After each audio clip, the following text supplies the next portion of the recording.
જય અંબે. હું આપ સર્વને કેટલાક સાયબર ફ્રોડથી સુપરિચિત કરાવવા માંગુ છું. આપ લોકો અહીંયા જ્યારે બનાસકાંઠામાં આવી રહ્યા છો અને જ્યારે ઘણી વખતે આપ સર્વને ઘણા બધા કોલ બી આવતા હોય છે, તો આપ સર્વને મારી એક નમ્ર વિનંતી છે કે જ્યારે બી આપ લોકોને કોઈ પણ એક લિંક આવે છે કે જે અજાણી લિંક છે, તો સૌપ્રથમ આપ આવી કોઈ પણ અજાણી લિંક ઉપર ક્લિક નહીં કરો.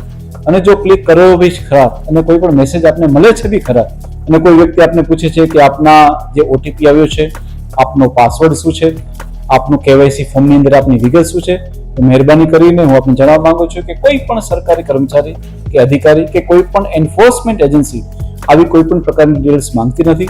તો આપ મહેરબાની કરીને આપનો કોઈનો બી આવો પાસવર્ડ છે કે આપનો કેવાયસી નંબર છે, આપનો આધાર કાર્ડ નંબર છે, આપનો સીવીવી નંબર છે, આવી કોઈ પણ ડિટેલ્સ આવા કોઈ પણ લિંક ઉપર ક્લિક કરવાથી આપ ભરશો નહીં કે કોઈ પણ અજાણ્યા માણસના કોલથી આપ ભરમાઈને એને કોઈ આવી વિગત આપશો નહીં.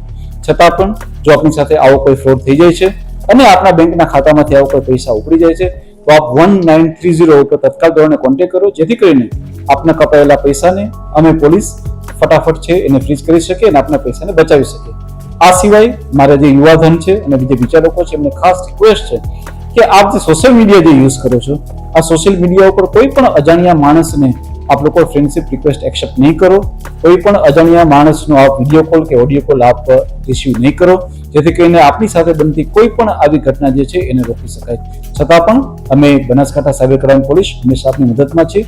આપની સાથે કોઈ પણ અઘટિત ઘટના બને છે, હંમેશા આપની મદદ માટે તૈયાર છીએ. જય હિન્દ.